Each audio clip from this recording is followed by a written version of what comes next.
સાંજના સમાચાર બુલેટિનમાં હું અર્પિતા પંડ્યા આપનું સ્વાગત કરું છું। સૌપ્રથમ જોઈએ મુખ્ય સમાચાર। સંસદનું શિયાળુ સત્ર સાર્થક બનાવવા માટે જીએસટી બિલ સહિત તમામ કામકાજ માટે સર્વપક્ષ સહકાર માંગતા પ્રધાનમંત્રી રાજકીય વિરોધને લીધે રાષ્ટ્રહિતની વાત ટલ્લે નહીં ચડાવવા સર્વપક્ષને સરકારે કર્યો આગ્રહ। સૌરાષ્ટ્રના માંગરોળમાં ભાજપની સભામાં મુખ્યમંત્રીને સાંભળવા માટે ગામડે ગામડેથી ઉમટી મેદની। વિકાસ કાર્યનો હિસાબ લઈ ભાજપને પસંદ કરવા મુખ્યમંત્રીએ મતદારોને કર્યો નિખાલસ આગ્રહ। પાટીદાર અનામત આંદોલનમાં સક્રિયતા બાદ ભ્રમ નિરસન થયેલા યુવાનોએ કરી મુખ્યમંત્રી સાથે મુલાકાત। ગુમરાહ થવા બદલ પશ્ચાતાપ કરવા સાથે આનંદીબેન સરકારને ભરપૂર સમર્થન માટે યુવાનોએ આપી ખાતરી। શિયાળામાં ડુંગળીની નવી આવક શરૂ થતાં ઢગલે ઢગલામાંથી છલકાયા માર્કેટયાર્ડ।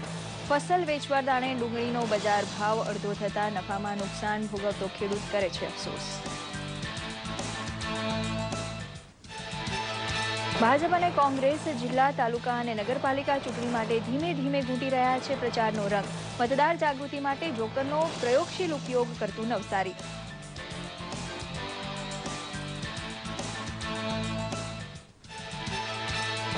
દેવ દિવાળી, કાર્તિકી પૂર્ણિમા અને ગુરુ ગોવિંદ સિંહ જયંતિની ધર્મ ઉલ્લાસ સાથે રાજ્યભરમાં ઉજવણી।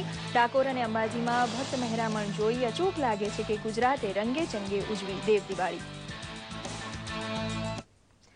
સમાચાર વિગતવાર જોઈએ। સંસદના આવતીકાલથી શરૂ થતા શિયાળુ સત્રનું કામકાજ સાર્થક રીતે ચાલે તે માટે આજે સર્વપક્ષ બેઠક યોજાઈ ગઈ, જેમાં પ્રધાનમંત્રી નરેન્દ્ર મોદીએ જીએસટી ખરડાને રાષ્ટ્રના સર્વોપરી હિતમાં ગણાવી તેને પસાર કરવામાં તમામ પક્ષોનો સહકાર માંગ્યો હતો। સંસદ સમક્ષ લાંબા સમયથી પેન્ડિંગ રહેલા 38 ખરડાનો સર્વસંમતિ વડે ઉકેલ લાવવાની ભલામણ કરતા સંસદીય કાર્યમંત્રી વેંકૈયા નાયડુએ કહ્યું હતું કે રાષ્ટ્રની પ્રગતિ માટેના સંસદીય કામકાજમાં રાજકીય વિરોધ વચ્ચે લાવવા હિતાવહ નથી। અસહિષ્ણુતાના નામે ચાલતી પ્રવૃત્તિ સાથે સરકારને કોઈ લેવા દેવા નહીં હોવાની પણ તેમણે ચોખવટ કરી હતી અને કાયદો વ્યવસ્થા રાજ્યને હસ્તક હોવાનું કહ્યું હતું।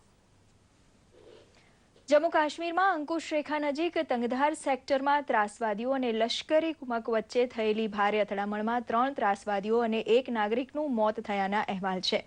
કાલસુરી ધાર ઉપર આવેલા આર્મી કેમ્પ ઉપર ત્રાસવાદી હુમલો થતા સજ્જડ પ્રતિકારમાં એક લશ્કરી અધિકારી ઘવાયા હતા, છતાં 3 હુમલાખોરોને ઢાળી દેવાયા હતા। ત્રાસવાદી સંગઠન જૈશ એ મોહમ્મદ દ્વારા આ હુમલાની જવાબદારી સ્વીકારવામાં આવી છે। સૌરાષ્ટ્રના માંગરોળ ખાતે યોજાયેલી ભાજપની ચૂંટણી પ્રચાર સભામાં મુખ્યમંત્રી આનંદીબેન પટેલ પહોંચ્યા ત્યારે તેમના અભિવાદન માટે સ્થાનિક સાંસદ, ધારાસભ્ય તથા આગેવાનો હાજર હતા।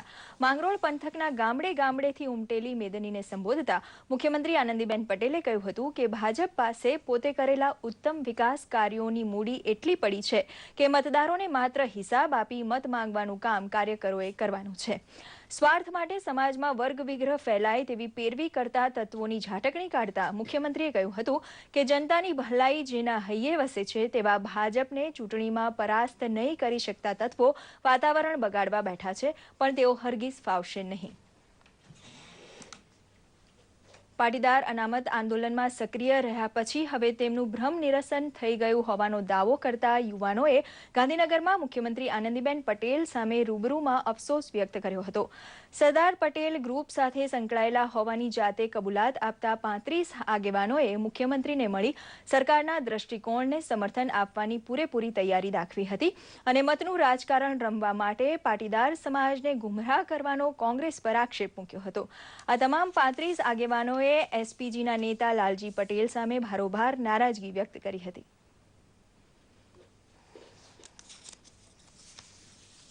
એને એટલા માટે મળવા જઈ રહ્યા છીએ કે સરદાર પટેલ સેવાદળના રાષ્ટ્રીય અધ્યક્ષ જે મુદ્દા માટે ભટકી ગયા છે, અમે એનો તદ્દન વિરોધ કરીએ છીએ અને હાલમાં અમે બેનને એ આશ્વાસન આપવા માટે આવ્યા છીએ કે અમે ગુજરાતની જે વિકાસશીલ ગુજરાત જે છે એના પડખે ઊભા રહ્યા છીએ, એના માટે બેનને મળવા જઈ રહ્યા છીએ। શિયાળાની શરૂઆત બાદ નવી ડુંગળીની આવક ધીમે ધીમે શરૂ થઈ રહી છે. તેમાંય ભાવનગરના મહુવામાં આવેલા 55 વર્ષ જૂના માર્કેટયાર્ડમાં ડુંગળીનો મોટો જથ્થો ઉતારવા લાગ્યો છે. રાજ્યના 207 યાર્ડમાંથી ટોચના 10 યાર્ડમાં મહુવાનું આ માર્કેટયાર્ડ સ્થાન ધરાવે છે. અહીંથી રાજ્ય જ નહીં પરંતુ દિલ્હી, અમૃતસર, પંજાબ, હરિયાણા, લુધિયાણામાં ડુંગળીની નિકાસ કરવામાં આવે છે. તો રાજ્યના 300 કિલોમીટર દૂર રહેતા ખેડૂતો પણ અહીં પોતાનો માલ વેચવા આવે છે. હાલ સિઝન શરૂ તો થઈ છે, પણ જરૂરિયાત પ્રમાણે ડુંગળીનો માલ નથી આવી રહ્યો. જોકે વેપારીઓ આગામી દિવસોમાં ડુંગળીની આવક વધવાની શક્યતા જોઈ રહ્યા છે.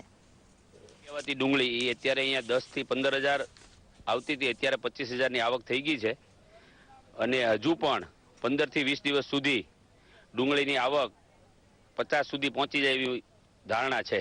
બજાર ભાવ અત્યારે 200 રૂપિયાથી 400, 450 રૂપિયા ભાવ છે. અહીંથી દિલ્હી, અમૃતસર, પંજાબ, હરિયાણા, લુધિયાણા, જલંધર, અત્યારે અહીંથી સારી ક્વોલિટી હોય તો એક્સપોર્ટ પણ થાય છે. અને અત્યારે ડિહાઇડ્રેશન પ્લાન્ટ બંધ છે, નબળા માલ ડિહાઇડ્રેશન પ્લાન્ટમાં પણ અહીંયા વપરાય છે. જાન્યુઆરીથી લઈ અને એપ્રિલ, મે સુધી બહુ જ આવક હોય છે, પણ આ વર્ષે થોડું વહેલું શરૂ થઈ ગયું છે આવકો, જેને લીધે અત્યારે 25 થી 30,000ની આવક છે અને લગભગ અઠવાડિયામાં 50,000 ઉપર પહોંચી જશે એવી ગણતરી છે અત્યારે. આગામી 29મી નવેમ્બરે આણંદ જિલ્લા પંચાયતની ચૂંટણી માટે હાલ પ્રચાર પૂરજોશમાં ચાલી રહ્યો છે. આણંદ જિલ્લાની તમામ 42 બેઠકો ઉપર ભાજપ અને કોંગ્રેસે પોતાના ઉમેદવારો ઊભા રાખ્યા છે. ભાજપ, કોંગ્રેસ અને 13 અપક્ષો સહિત કુલ 98 ઉમેદવારો જિલ્લા પંચાયતની ચૂંટણીમાં મેદાનમાં ઉતર્યા છે. તાલુકા પંચાયતની 196 બેઠકો ઉપર 447 ઉમેદવારો તેમજ નગરપાલિકાની 188 બેઠકો ઉપર 549 ઉમેદવારો નસીબ અજમાવી રહ્યા છે.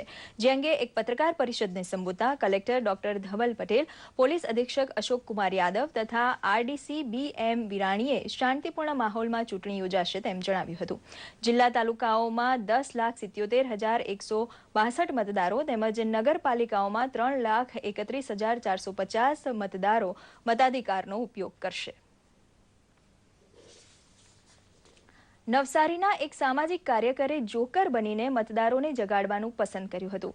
નવસારી જિલ્લામાં આગામી દિવસોમાં સ્થાનિક સ્વરાજ્યની ચૂંટણીઓ યોજાઈ રહી છે, ત્યારે વધુને વધુ લોકો મતદાન કરતા થાય તે માટે જિલ્લા વહીવટીતંત્રએ મતદાર જાગૃતિ માટે જોકરના પાત્રનો ઉપયોગ કર્યો છે.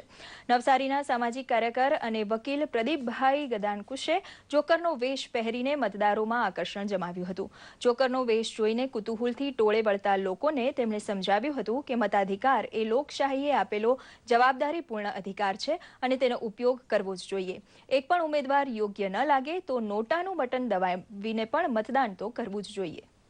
મતદાન માટે અમે પ્રેરિત કરીએ છીએ કે જાગો અને મતદાન કરો. અને જો તમને કોઈ ઉમેદવાર પસંદ ના હોય તો નોટાનો ઉપયોગ પણ કરી શકો છો. અને જો તમે મતદાનનો ઉપયોગ કરશો તો સાચી લોકશાહી અને પ્રણાલિકાગત આપણા દેશમાં આવશે. જોકરનું રૂપ ધારણ કરીને આમ જનતાને મેસેજ મોકલ્યો કે તમારું મત આપવું જરૂરી છે. તે જોઈને અમે પણ જાગૃત થયેલા છે. તેથી અમને ભારતીય જનતાને નમ્ર વિનંતી છે કે તમે બી જાગૃત થાઓ. ગુજરાતના સુપ્રસિદ્ધ યાત્રાધામ અંબાજી મંદિરને બોમ્બથી ઉડાવી દેવાનો ધમકીભર્યો પત્ર મળતા પોલીસ તંત્રમાં દોડધામ મચી ગઈ છે.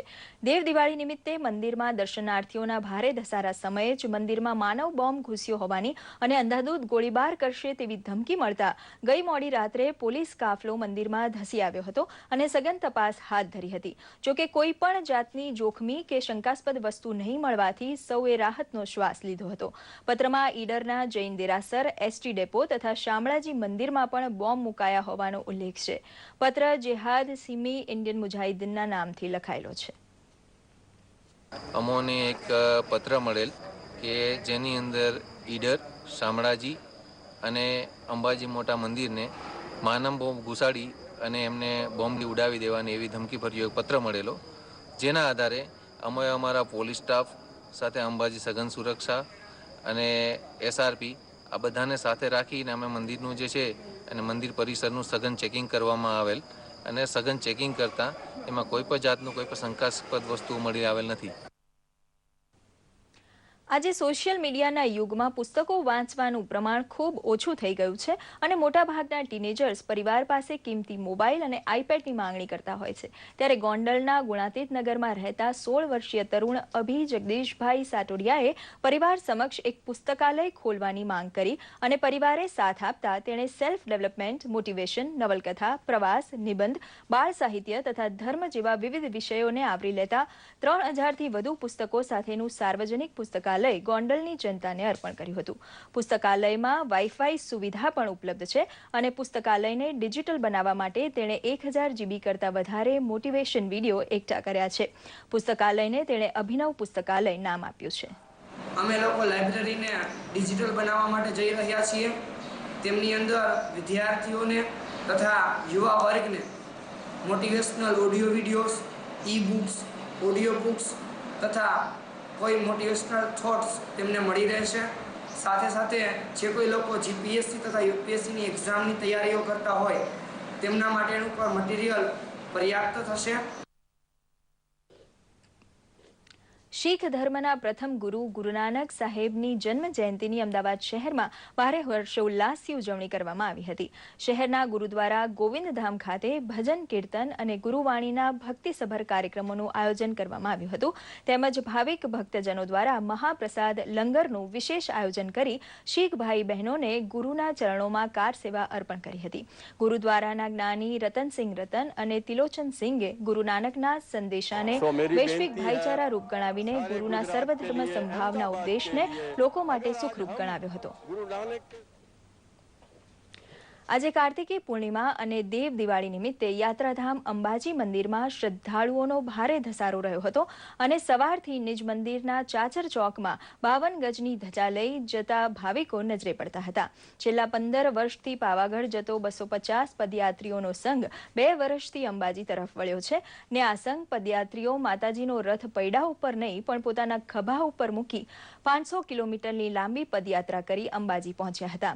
માતાજીની ભક્તિ કરવા માટે પદયાત્રા જેવો કઠોર માર્ગ પસંદ કરતા માઈ ભક્તોમાં થોડા વર્ષથી યુવા પેઢીની હાજરી વધતી જાય છે. ત્યારે અંબાજી શહેરમાં ટ્રાફિક નિયમન તથા સલામતી માટે વહીવટી તંત્ર દ્વારા ચુસ્ત વ્યવસ્થા ગોઠવવામાં આવી હતી. દરેક પૂર્ણિમામાં સૌથી વધુ મહાત્મ્ય ધરાવતી કાર્તિકી પૂનમ ભરવા માટે ડાકોરમાં એટલી મેદની ઉમટી હતી કે સડક પર ચાલવું પણ મુશ્કેલ બને. ડાકોરના ઠાકોર ગણાતા રણછોડ રાયજીના દર્શન